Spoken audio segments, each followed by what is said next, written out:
So WitchFire is a game that is not very new player friendly, and being with all the updates that have been coming out, I thought it'd be a good idea to maybe show some guides on how to get through certain parts of the game.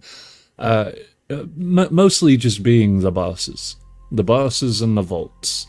And so today I wanted to bring to you what I believe is the hardest boss, which also turns out to be the first one, in the Shrieking Tower of the Island of the Damned.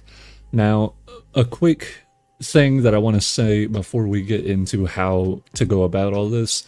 There's some pieces of gear that will help you out tremendously when taking out this boss. And really, it's not even the boss so much as it is the trek down to him. The first thing you'll want is Henbane. It's a fetish that increases the potency of your healing items. Honestly, even with all the new fetishes we've received, I still believe Henbane to be the strongest out of all of them. You just can't beat it. You get more healing on your healing globes. You get damage reduction for quite a few seconds after healing. You also get recharge on your spells. So it just beats out all the other fetishes. The second thing I want to mention is you're going to want a long-range, high-damage rifle. It, in my experience, has been the easiest and most effective against the boss himself, because you don't want to get close to him. You want to kind of stay back away from him, and you also want something that will stagger him. So something like the Basilisk would be great. Hailstorm would be good if it had more ammo. Hypnosis is phenomenal. It's just kind of slow, and in this case, I was using the Striga. It's a little harder to use, but it does phenomenal damage, and it staggers them really well. So with all of that out of the way, the first thing you need to do is follow my steps here to go on essentially a pilgrimage to all these different headstones. You just need to interact with each of them, and they will pop up on your map. So we'll get through all this, just follow the path that I'm taking.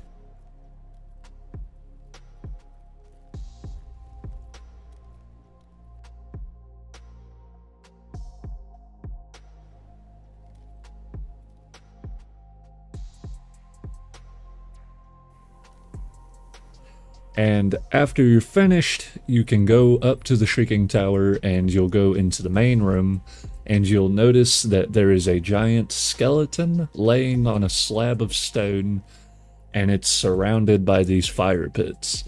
Now, if you go up to each of the fire pits, they all say something else, like commune with the spirits or cleanse by fire.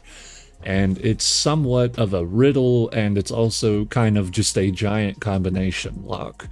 Essentially, what you need to do is look at each of the ceremonial obelisks in order 1, 2, 3, 4, 5, 6, 7, and it will give you a hint on the bottom two lines as to what fire you need to activate. So, like, the first one will say something along the lines of cleanse yourself in fire. Well, easily enough, you need to go to the fireplace that says cleanse cleanse in fire or something like that. And you just work your way through the steps. It's pretty simple, pretty easy. And after you've finished with all of that, the center area will open up stairs, and you are now entering the sort of like boss arena, I guess you could say. It's kind of like a circle of trials. You have to go through several of them. And in the first one, before you even drop down, you'll notice that you have a prophecy sitting here. The prophecies affect your arcanum. You'll also have these things called divine essence. Divine essence is something that you need to collect as you go through the circles, and it will, after the boss fight, allow you to purchase another prophecy. So that's how you'll be getting the majority of your prophecies. On top of that, in each circle, there are prophecies laying around that you need to kind of find and gather, and there's also the masked shards of Cain. So we're going to show you all of those.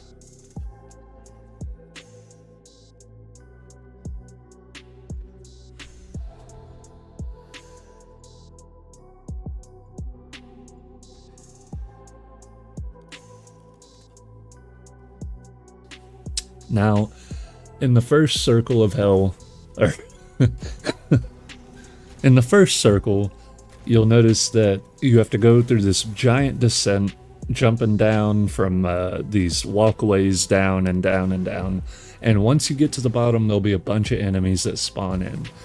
All you have to do is kill all of those enemies. It's pretty simple, pretty easy to understand.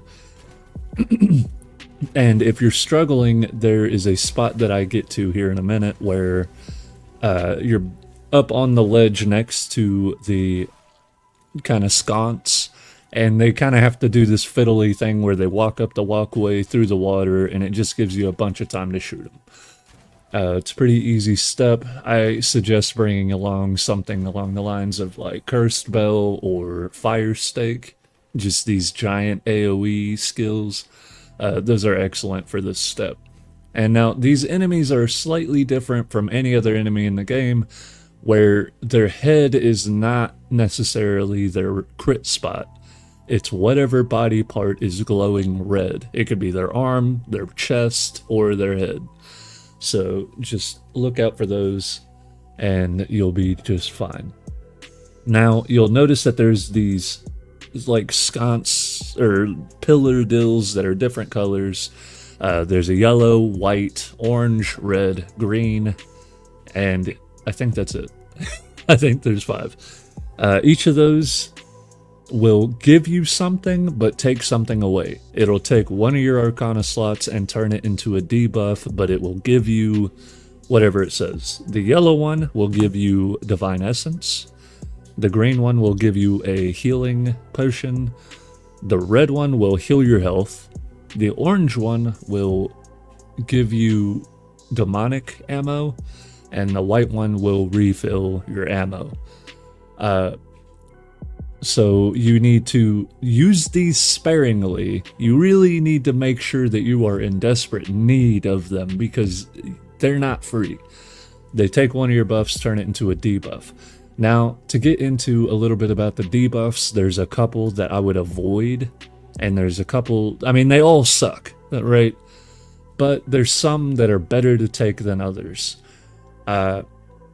Anything that says it will impair your movement in any capacity, whether it's take away your double jump, you can no longer go backwards, that's the no retreat. The still scoping, or I can't remember what it's called, but whenever you zoom in, it will hold you still. You don't want any of those. Those are terrible. 9 times out of 10, they'll get you killed. You're better off, losing half of your health or losing a ring or a relic. You're better off losing that stuff as you are movement, because you're going to need all the movement you can get in the actual boss fight. Now, another thing to keep in mind is some that you want to take will depend heavily on what you're using. In my personal preference, anything that says it will impair or take away or take ammo out of my demonic weapon, that's fine with me. I'll take that. That's why in the footage you'll see me using my demonic weapon during the circle parts and not saving it for the boss, because if it pops up and says demonic weapon, I'm gonna take that one. So just don't feel like you have to save it. You're better off using your long-range rifles for the boss as opposed to using that demonic weapon anyway. Just sacrifice that and keep your spells and your guns and your ammo and all that stuff and your movement. Now, moving into the second circle, you'll notice that there are these big rings on the floor. You need to get inside of those rings and kill all the enemies. It's basically like if you've ever played Nazi zombies from Call of Duty, You could think of these rings as soul boxes. So you just stand on it. It doesn't matter where the enemies are. They could be across the room. As long as you're standing in it, getting kills will finish the step. And there are 3 of these rings. So you just need to get on them, kill all the enemies, move on to the next one, kill all the enemies, and so on and so forth. It's pretty easy stuff.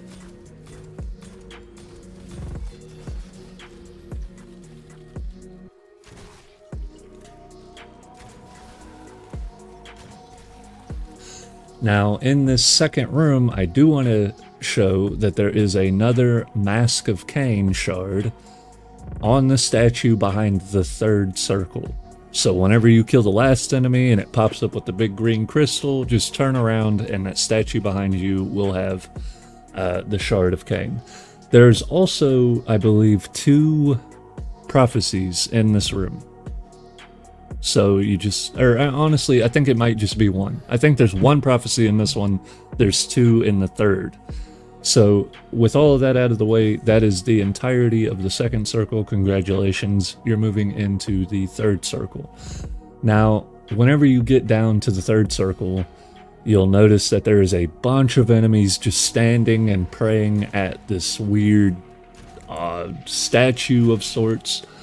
All you have to do is kill all of those enemies and the little dudes that spawn in, and it will open a portal into that statue. Immediately after killing all of them, you'll notice that your sanity starts draining. It's trying to tell you you need to go into that portal. So whenever you enter the portal, you will notice that it teleports you up top, back onto the most southern part of the island. So when you're there, you don't have to kill anything. And in fact, I suggest that you just avoid shooting your guns. You want to save your ammo. Just run around, and you'll notice that there are Divine Essence laying around. There's prophecies laying around. I might put together a guide eventually on where exactly all the prophecies are. And pro tip for this spot, if you load into the Island of the Damned and notice that there is an ammo chest in that area, leave it alone, because you can activate it during this step whenever you're up top. Just a little pro tip I found out while recording this video. Now, you'll notice that these enemies that you spawn with are really weird and different. They're made out of like a constellation or something. They shoot and it leaves a trail that will also hurt you if you try to go past that trail, so you need to watch out for these guys. And after a short while, it will spawn you back into the map, or into the catacombs.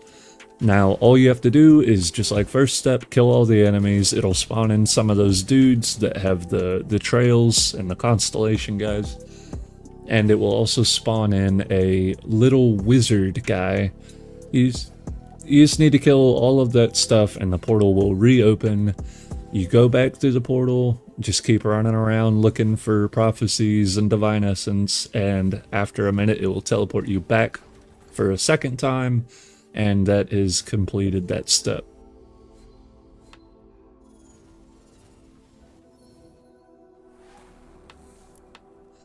So, congratulations, you have completed the 3rd circle. Now, there's a couple things to notice in this room. There are 2 prophecies in this particular area. There's one at the top of the stairs. If you go up the stairs into the shoot-off room, it'll have another set of stairs, and if you look up, there's a prophecy up on that stair, or up on the ledge, and then just go out of there, turn left, and there's another shoot-off room, there's another prophecy in there. There's also, right next to the door where you came in and the door to the next circle, you'll notice that there's this weird shrine. If you activate it, you can get a bunch of Divine Essence out of it, but it will spawn in a bunch of enemies. I'll leave it up to you whether or not you want to take that Divine Essence, because at this point you're going into the boss fight. So it depends on if you're up for expending more of your ammo, and you'll probably have to go re-up ammo and take another debuff and so on. But that's up to you. Now, regardless of any of that, before you go into the next stage, you need to make sure that you have everything you need. Mostly being ammo. If you're low on health items, it's gonna be pretty tough, because this next one, there's no return, and it's the boss fight. Now, if you do happen to run out of ammo during the boss fight, or you run out of healing, or whatever have you, there are 4 of those little shrines down there where you can get ammo and health and a health globe or whatever by taking another debuff. So the boss himself, he's one of those wizard fellas, and he has 3 main moves you need to look out for. He has one where he'll slam the ground and it will cause 3 different lines of pillars, and if you hit one, you'll bounce off of it, and it does a lot of damage. So whenever he slams, just kind of trail either left or right a little bit and double jump. 9 times out of 10 you'll avoid it. The other thing he'll do is he'll send 3 waves of dark energy towards you. It's pretty easy to dodge. They're really slow. You just jump over them. The last thing he'll do is he'll summon like 10 or so orange orbs over his head, and one by one they will launch at you like a machine gun. For that, just simply dodge right and then left, or left and then right, or right and then right. Just dodge twice and you'll avoid them. So after taking his health down to about 75%, he'll disappear and he'll spawn you into the middle of that little chapel, and you'll be encased in this weird bubble that you can't leave. It will also spawn 6 or so of those praying enemies. All you have to do is kill all those enemies. If they get close to you, they'll start praying around you and causing your insanity bar to drop. Just kill them. It's simple as that. Now, after you kill all of those praying enemies, the bubble will dissipate, and it'll just spawn a horde of those dudes along with a mini boss. Once again, all you have to do is kill all of the enemies and the little wizard guy. After you kill all of those enemies, it will teleport you into the ocean. You'll notice that the ocean has run red with blood, and you're able to walk on the water. I don't understand the story implications to this, but I just know that it's badass. So once you're here, you'll see him floating in the air, and he's doing this weird chant, and every few seconds a little bit of your sanity bar disappears. I would leave him the hell alone for just a minute, because he's going to spawn in a bunch of enemies. Now, if you stagger him out of doing that, he'll start attacking you with his 3 big attacks that hurt real bad while you're trying to deal with all those little enemies. I personally believe you're just way better off leaving him alone, letting him do his little chant while you kill all the little enemies. At least the first wave of little enemies. And then shooting him. Now, with the basilisk, this is a very quick step. You shoot him in the head, I don't know, 8-9 times, and you're on to the next phase. With anything else, it takes a little bit. With the Striga, I shot him in the head probably 4 times, it staggered him, and then I was able to just destroy his health. And then it spawns you back into the chapel with the bubble around you, and you go through it once again. You kill all the praying ladies, the bubble dissipates. This time, instead of spawning in a bunch of those little guys with the glowing body parts, it spawns in the constellation men, and this part is kind of difficult. I recommend getting to one of the side holes where you have a bunch of cover and just picking them off one by one. They do kind of get aggro sometimes, and they will just surround you.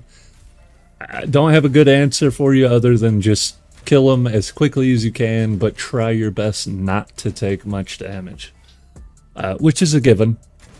Now, after you kill all of those enemies, it will once again spawn you into the ocean.